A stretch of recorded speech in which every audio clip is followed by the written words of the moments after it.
कहते कि कबीरा जब पैदा हुआ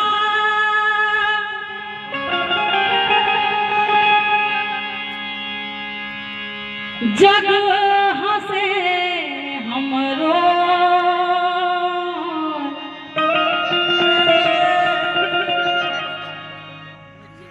ऐसी करनी कर चलो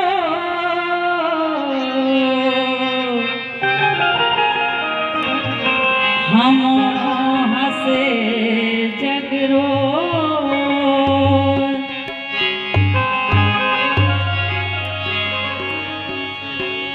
संत महापुरुषों ने कहा कि आए हो इस जहां में क्या काम है तुम्हारा, ठहरोगे किस मकान में, लौटोगे जब दोबारा।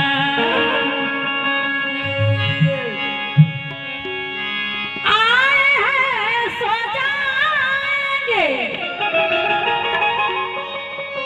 राजा रंग के फकीर, एक सिंहासन चढ़ के चले,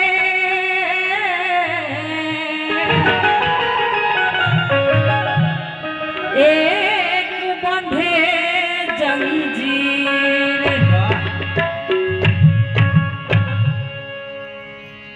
विचार करो कि जाए के सब केहू के बा, लेकिन कहाँ जायल जाई। और इस संसार में दुइये गो रास्ता बा। एक क्या बात है, हमारे परम पूज्य चंद्रकांत कुमार जी के तरफ से 151 रुपए का पुरस्कार इनके चरणों में नमस्कार। ये जीव आत्मा परम पिता परमात्मा के आगे जब ये जीवन का किताब खुलता है, कर्मों का किताब खुलता है, लेखा जोखा खुलता है, तो एक एक चीज जैसे सिनेमा के हम टीवी फिल्म देखते हैं उस तरह जीवन का किताब अंत समय खुलता है यमराज के दरबार में, तो सारा सीन दिखाई देता कि हमने क्या क्या किया, आए थे इस संसार में क्या करने और क्या कर रहे हैं, वो सब कुछ उस समय दिखाई देता। लेकिन इस संसार छोड़ने से पहले जीवात्मा को वो सब बात याद आता है, तो अंत में परमात्मा को याद करता है। और हमारे समाज में लोग कहते हैं कि अंत भला तब सब भला, लेकिन अंत में भला कैसे हुई जब रहले वक्त हाथ में। संत महात्मा धर्मशास्त्र में स्पष्ट क्लियर कर दिए हैं कि जो करना था सो किया नहीं, अब करके क्यों पछताए,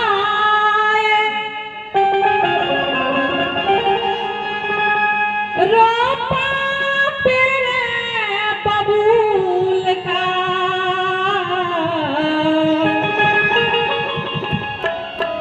आम कहाँ से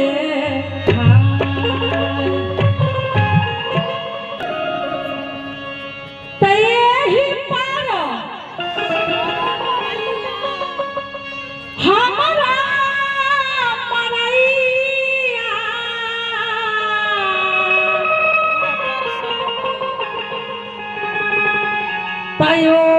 ही पार सैया बारे राम। ए पर जीवात्मा और वो पर परम पिता परमात्मा, और बीच में माया जाल है जिसे संसार के लोग अपना समझते हैं, सारा कुछ निछावर किए हैं, धन संपत्ति रुपया के चलते हैं, रोटी कपड़ा मकान के चलते, जबकि इसमें से कुछो साथ जाने वाला नहीं है। ये जीव आत्मा कैसे अर्जी करते हैं,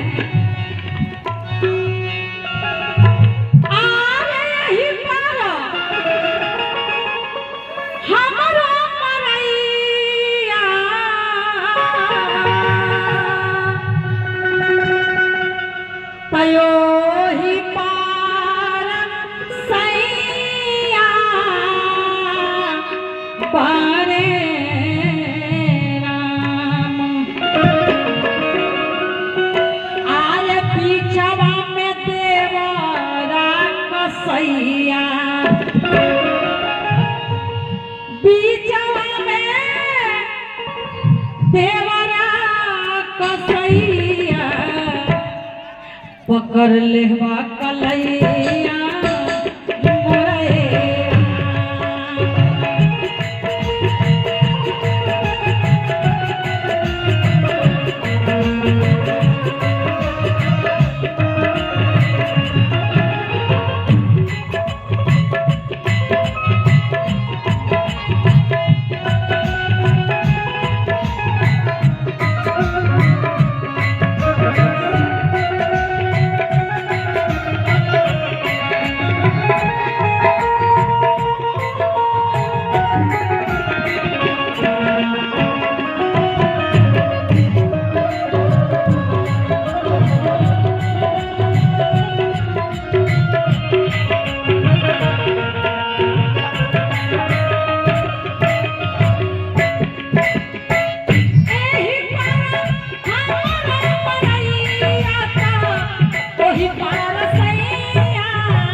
बबुआ पीहू यादव और हमारे मुखिया जी के तरफ से ढेर सारे आशीर्वाद, अब बबुआ की तरफ से पुरस्कार, हमारा तरफ से ममता स्नेह प्यार बनल रहे।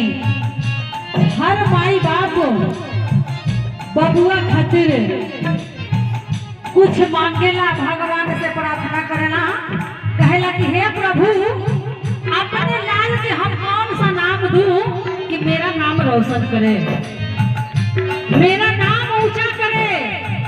इसीलिए हर माँ बाप कहते हैं तुझे सूरज कहूँ या चंदा,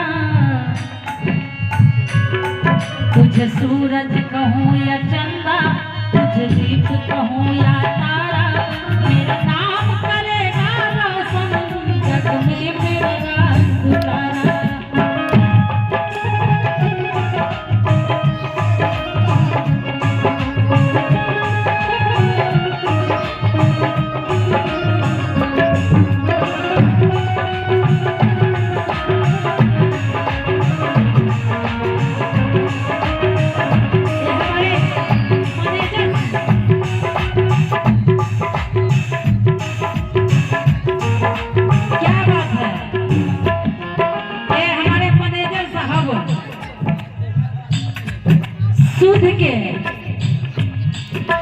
शुद्ध ब्याज पर डेली रेट पर आवेला ब्याज, सूद पर लोग के ज्यादा ध्यान होखेला, कहे के मूल पर ध्यान, लोग कहे कि मूल रहे दा सूदवे दे देल करी हो। जैसे एक सूद बाल बच्चा भी होखेला। अब देखिए कि माई बाप के जितना प्रेम श्रद्धा स्नेह बेटा बेटी से न हुई, उससे ज्यादा दुगुना श्रद्धा स्नेह पोता पोती से हो जाएगा। वही लेखा पैसा के मूलधन से ज्यादा ध्यान सूद पर होखेला, ओकर गिनती होत रही। और हई देखी सूद के रुपया में से 51 रुपया में से 50 रुपया नगद आई हो, 51 रुपया पुरस्कार हो, अब 50 रुपया नगद आ 1 रुपया उधार हो। आ इनके चरणों में कोटि कोटि नमस्कार हो, कहे के विचार इनकर भरल रहे भंडार।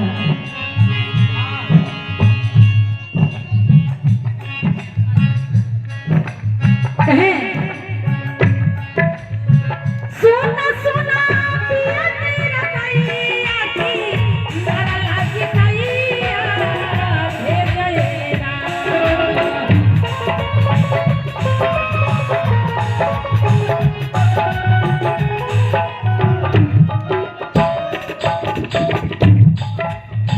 ये हमारे भूषण सिंह जी, ये माता जी के सुपुत्र, माई के बात भी हम कहब ये भजन के बाद। कहे कि माई के महिमा संसार में सबसे महान हो, सबसे ऊंचा हो। हाय देखी मुन्ना टीटी बबुआ माता जी के पोता है। आ इनका तरफ से 10 में कोनो लॉस नहीं थे, 20 देख के खीस आवत है। इनका टीटी बाबू के तरफ से 20 टकिया निकलल हो, जबकि एगो टिकट कहीं पकड़ा गई बिना टिकट के मुल्हा धरा गए, तो न जाने उनका के कौन कौन हाल हो जाए। इस टीटी साहब का करी है, कितना से शुरू करिए धरे के, आ जितना आ जाओ, जितना आ जाओ। इनका देखिए कितना सोच समझ के निकालने हैं पुरस्कार। चले बहुत बहुत कृपा कहें। सोना सोना पिया मेरा गैया की तारा लागी कैया भेज गएरा।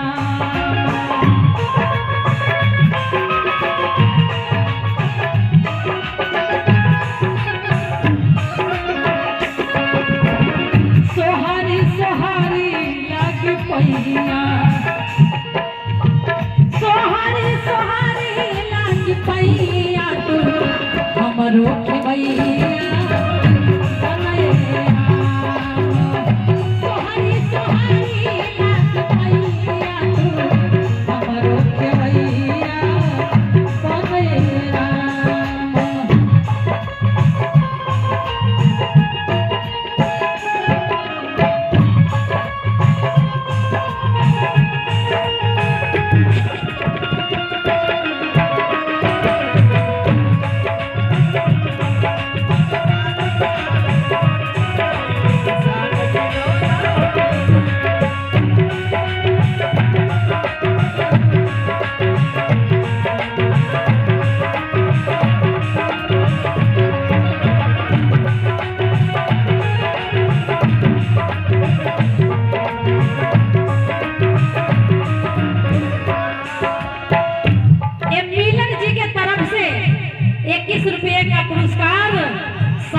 परिवार के जय जयकार, आ कहे के विचार इनकर भरल रहे भंडार। दिवाकर टोला मिलन कुमार जी इनके तरफ से कहते हैं,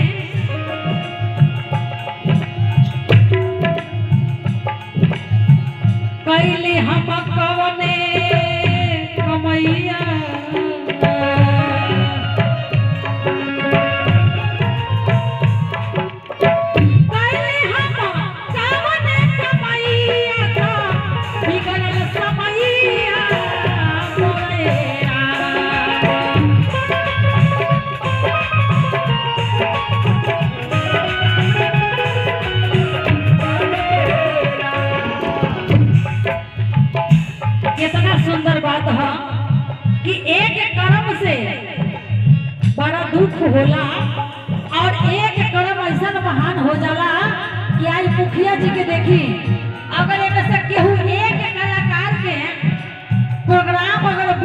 से बोलावल जाए तब 50,000 70,000 60,000 कम से कम 45-50 से कम में तो उपाय नहीं के हो।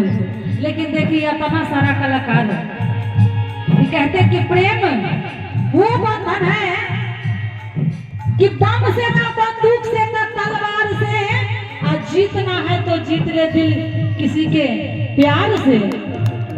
प्रेम में वो ताकत है, प्रेम के बंधनमा, प्रेम के बंधनमा, प्रेम के बंधनमा है राम, प्रेम के बंधनमा है सखिया, चूके चूके हो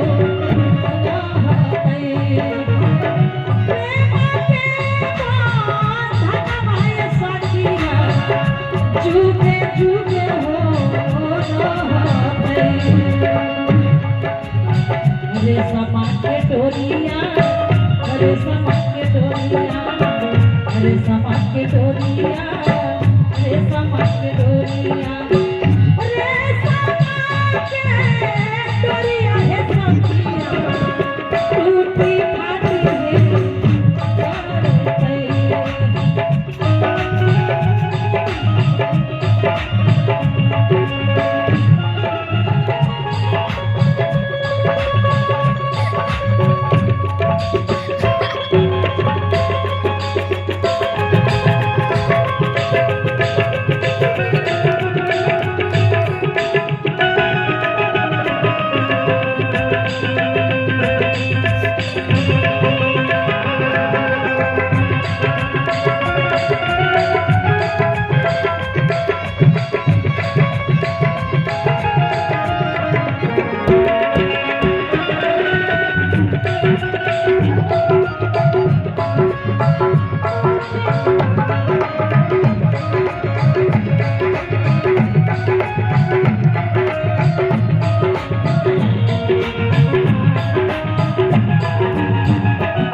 कहते हैं कैले हम कवने कमैया,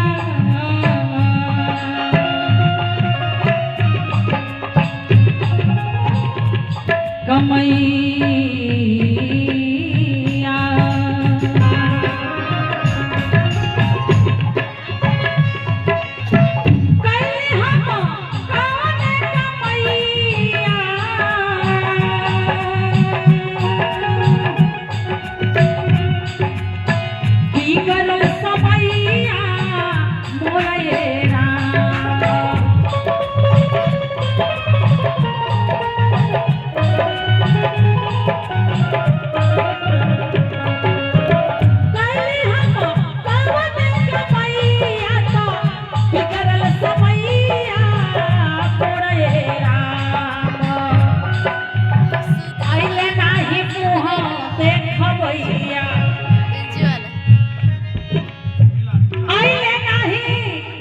देखिए ये मिलन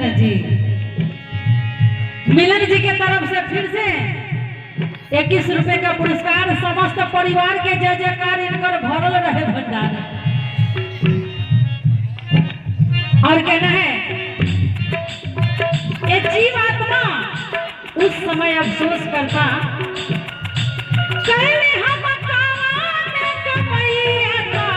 बिगड़ल समैया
प्यार आशीर्वाद।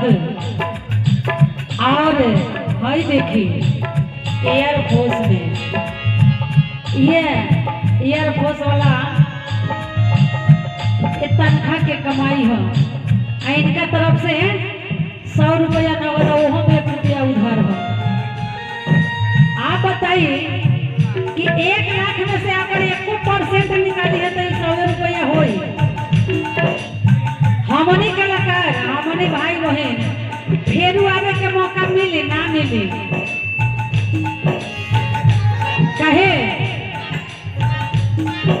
खा लो खिया लो, खा लो खिया लो, इतने के काम बा। यहाँ से पूछो साथ न जाए का जाए, करम में कमाई जाए, कहे कि यही के संपत्ति हो, यही रह जाए। लेकिन एक जाए के एगो उपाय हो, काहे कि जैसे यहाँ के नोट ये भारत के पैसा विदेश में ना चले, एकरा के डॉलर में कन्वर्ट करे के पड़ी, तो वहाँ भी काम करी है। यह पैसा नेपाल में जाई तो वहाँ नेपाली में कन्वर्ट हो जाए, नेपाली वाला बिहार में ना चली, काहे कि बिहार में फिर एकरा के इंडियन बनावे के पड़ी, कन्वर्ट हो जाए तो फिर बिहार में दौड़ी चली काई नोट दौड़ी। यही लेखा यहाँ के गरम कमाई वहाँ ही काम आई, काहे कि यह पैसा केहू के इज्जत सम्मान, केहू के जिंदगी, केहू के उजरल घर बना देवेला, केहू के जीवन बचा देवेला। यही नोट यही पैसा केहू के घर परिवार को उजाड़ देवेला, बर्बाद कर देवेला। यही खातिर कि इहे गरम कमाई कन्वर्ट हो वहाँ काम आवे खातिर। यही ले संत महात्मा कहले कि सब विचार करे के चीज हो, एक एक अनमोल वचन संत महापुरुषों के हो। यही चलते कहले सोना सोना पिया मेरा दैया की नवला की नैया भेजले